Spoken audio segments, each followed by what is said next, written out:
just finishing up our first base day on Vegas. Any questions? Sean, you guys added Elijah Moore, obviously. Yeah. Practice squad, but a veteran guy. What does he bring, and why'd you want to sign him? Well, look, we had some exposure to him, some experience with some guys on our staff.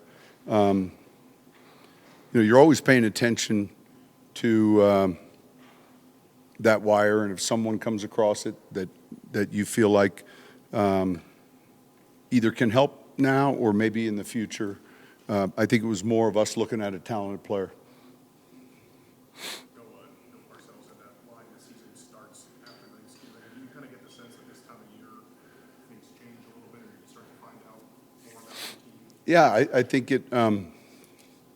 it's always funny. And it comes from a lot of the experienced older coaches, but there was always this thing about October, then there was this thing about November, and it's obviously important. We've got 5 real good games ahead of us, and as coaches, we try to break the season down. I used to do the quarters, and anymore, it's really the next opponent and the differences with this opponent, the venue, the turf, the surface, crowd noise, like all of those outside things before we even get to the scheme. And so, we didn't play our best game, nearly our best game offensively. It was tough film to watch. But, I think when you get at this stage of the season, clearly these games are important. Coach, since the last time you played the Raiders, they have 2 new coordinators now. How different do those things all look for them? Yeah, so, no, good question. On offense, look, just having worked against Pete for so many years, there's a certain amount of stress you put on your defense when you're throwing it maybe too, and he wants to establish a running game, and all of that goes into complementary football, time of possession, those type of things. So, it's one thing I think you can look. Now, I don't. You're still preparing for what you saw last week, what you've been seeing, and then from a kicking game standpoint, the same way. You dive into as much film as you can, and you get your team ready. Sean, you guys have been able to get shot in a few different ways. What does that versatility ultimately benefit your defense now? Well, a lot. When we drafted him, we felt like he had flex. We saw outside flex, we saw nickel flex, we saw dime flex. So, he's covered tight ends, he's covered receivers. And then, you lose one of your starting corners, and then everyone's snap count gets a little higher. So he's got real good football IQ, and he's sticky, which is a good trait. He's got good ball skills. So those were the things that you saw repeatedly. And I think that flexibility is important. Sean, last year, Bo Nix around this time started really getting in the groove, finished strong. Do you see that happening now, and getting in a real groove for the home stretch and all that kind of stuff? Yeah, I can't even remember last year, honestly. We're wanting to improve as a team. We're wanting to continue to improve, and I'm sure he feels the same way. But I wouldn't draw any comparisons to last year at this time. I mean, it seems like 10 years ago. Manny made some big plays the other night that were real important for us. Yeah, I guess I'll rephrase it. Do you feel good about kind of the groove he's getting in for the home stretch? Look, you know me well enough. Like, you're never going to hear me say I feel great. Right? And so I feel like we have our next challenge. You talked about the sort of teams looking for corners and it being a premium position. You found them in different parts of the draft, obviously Jade, but also. Yeah. Well, it's a premium position. It's a premium position because it's like it's hard to find, in free agency. It's hard to find on the waiver wire. It's hard to, they're not of abundance. You with me? Yeah. It's not like Atlantic salmon. Are there common traits between Riley and Chris and Jade, the guys you found in the last couple of They're years? smart. Yeah. They've got high football IQ. Now they're built differently, all of them. With the amount that Bo throws and kind of creates on the run, how important a concept just is spacing, particularly in the scramble drill with your receivers and in this offense? I think every club goes about it because the reality of it is it's the NFL game, especially on third down. But we move in that direction. There's scrambled. There's rules, and if a quarterback's moving one way and you're a receiver sitting or going the other way, it's not good. What do you do when you're the far sideline receiver? You're there and then up. There's a series of rules that apply not just to the field, but even also to the red zone that you see with him a lot. You saw it with the Sutton throw. So that's real.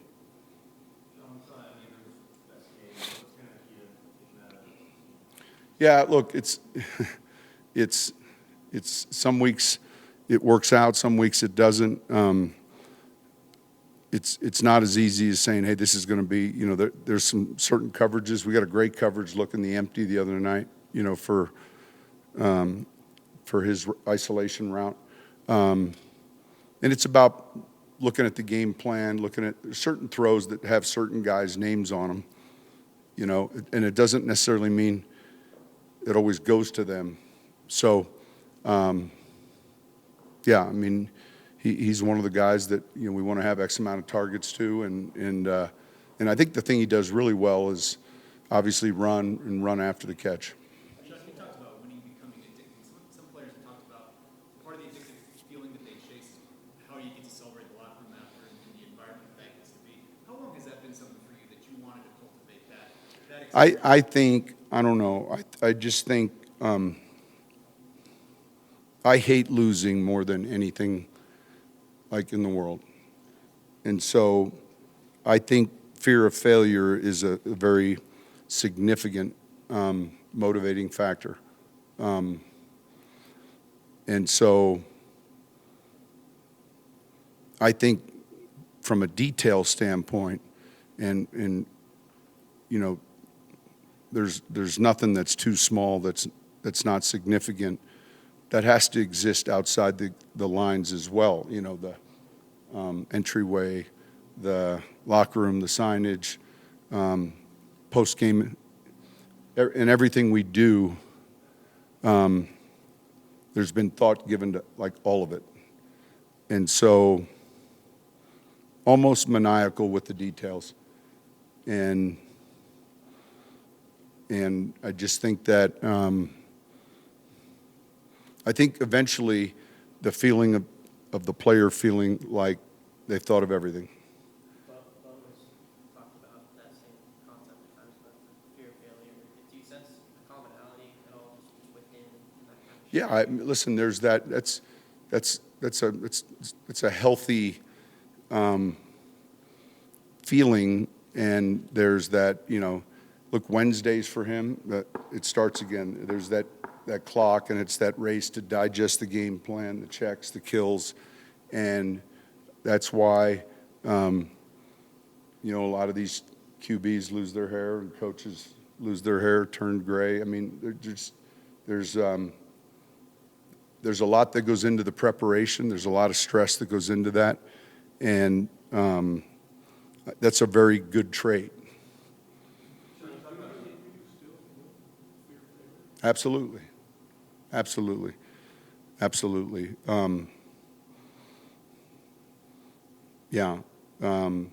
Meaning, did I not cover something well enough? Is there something we're missing going into this game?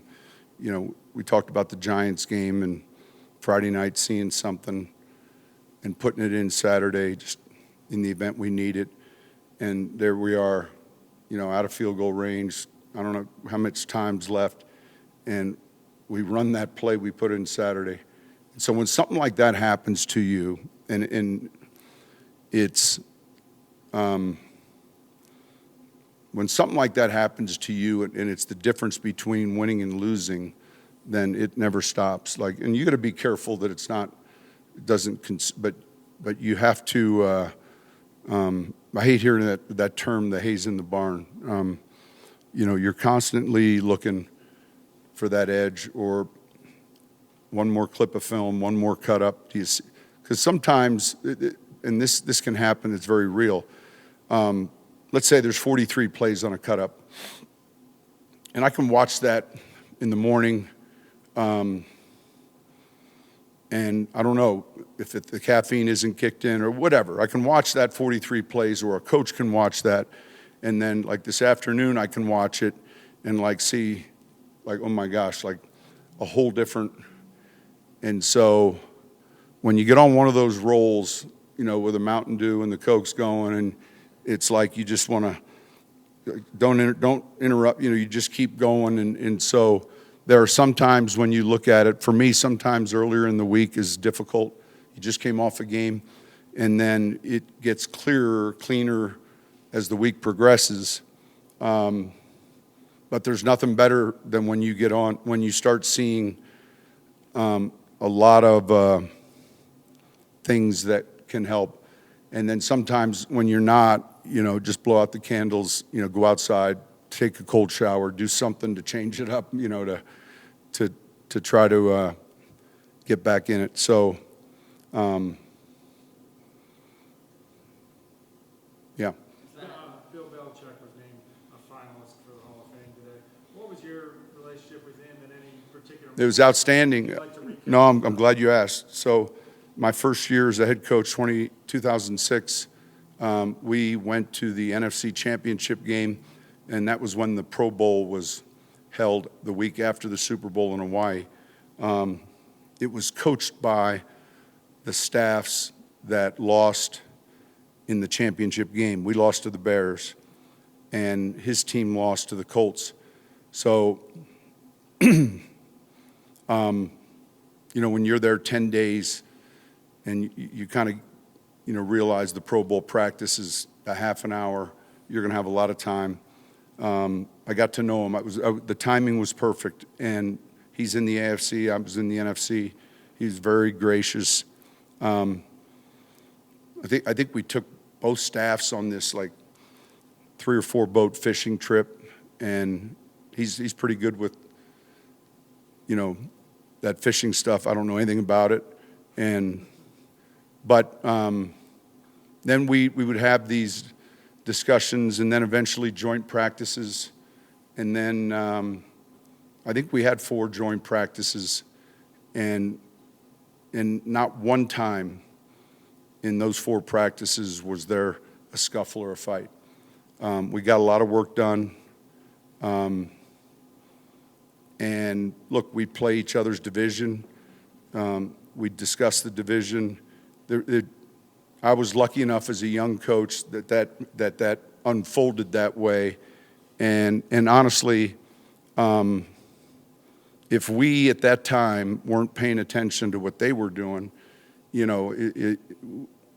and so we look closely at smart, tough, reliable football players. We were obviously very fortunate to get a QB like Breeze, and we'd only play each other once every 4 years, and so I know there were some good games, but more importantly for me was just the phone calls, the texts, the joint practices, all of that stuff. So I would consider him a close coaching friend that's had an impact on the way we looked at building a roster. I don't know how many trades we've done.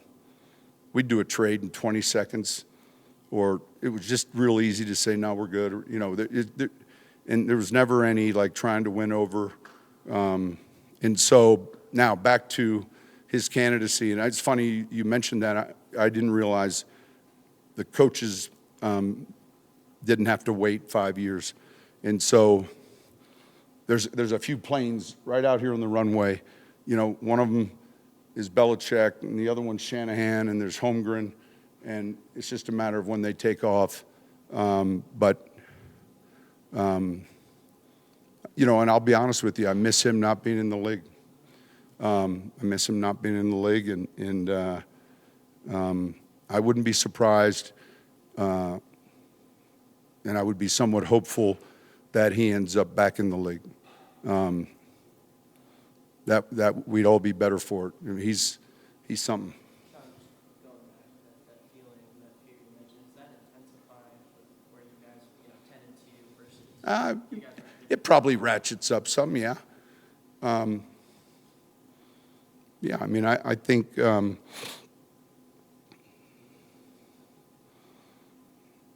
yeah, I would say in a positive way, though. And then, how do you deal with it? But I think, listen, when it stops, and I only have one, no, I have actually two instances where it stopped. Now, that sixth grade team still, when you're playing other sixth graders, there's 2 or 3 that have matured. It's a unique age. It's sixth grade, and so I had the DVDs of the opponents, and there was always that one kid that could destroy the game. And so it's the same as Max Crosby. There's one kid that drove to practice with a beard, and the rest of them are all sixth grade. So, how do we make sure this kid doesn't ruin the game? But the year, in 2022, you go from a job where, every minute, every hour matters to where, holy cow. A lot of things in your life matter, but there's that void, a complete change, and I couldn't wait for Sundays where I try to stay all day, where they kick me out of Fox finally, because I'm like, God, So it's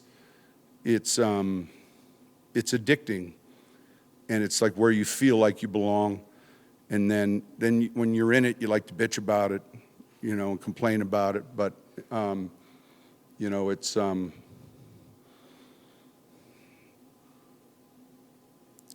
good thing.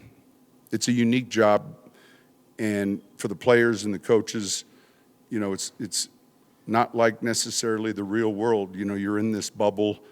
There's not really a dress code. You're in sweats, and the hours are long. Everyone's in for it until they're fired up, and then they hear the hours, and it's like, I don't know about that. But it's still teaching.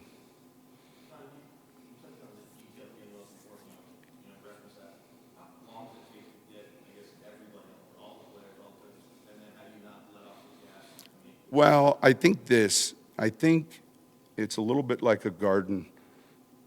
You can go a couple days and all of a sudden, what happened here? And I mean that where it takes constant, tending to and checking on players, and when there are all these different things that come up. Monday you come in and there's a player that's maybe a little bit more injured than you expected. There's the challenges of managing the roster, tight ends,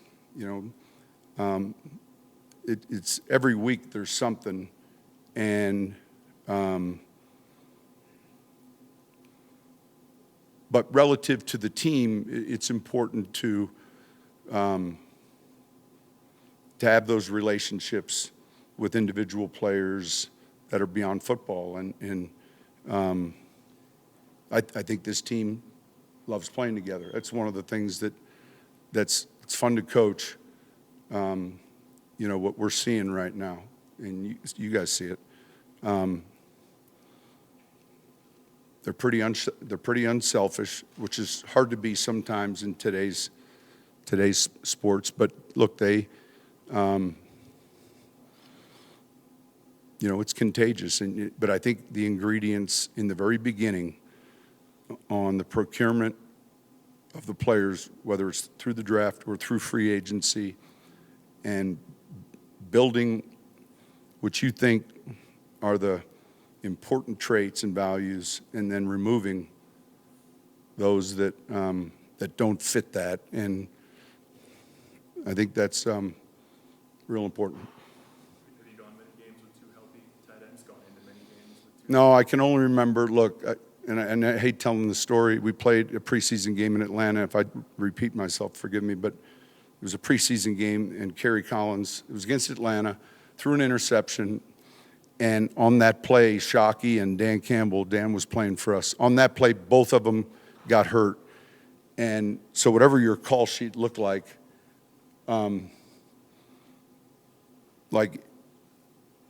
you can cut it by 90%. And so hopefully that never happens. Sean, does your vision for R.J. Harvey change a little bit with his maturity now, more as a protector? Yeah, I think I would say this, though. Man,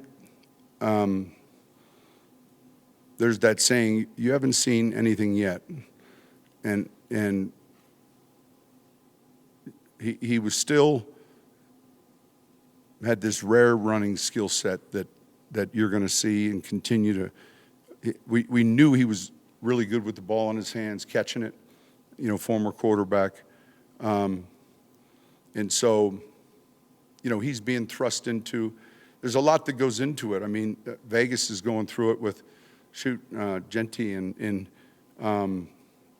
but like we, as coaches, like identify, hey, how do we get him, even to where you're looking at it, how do we get him the touches he needs, and then Jaleel, even Tyler, and how do we manage that and make sure they're doing the things they do well? There's a little puzzle to it, but when it comes to, look, there's certain things he's got to be able to do in protection. All right, it doesn't mean he has to be our third down protecting back, but when we run a play on second, it can't just be handoffs when he's in there. And he's good with protection. He's put together well. He's smart. He's just quiet. You guys that have talked to him, you really got to poke him to get something out of him. But I think that's just his nature.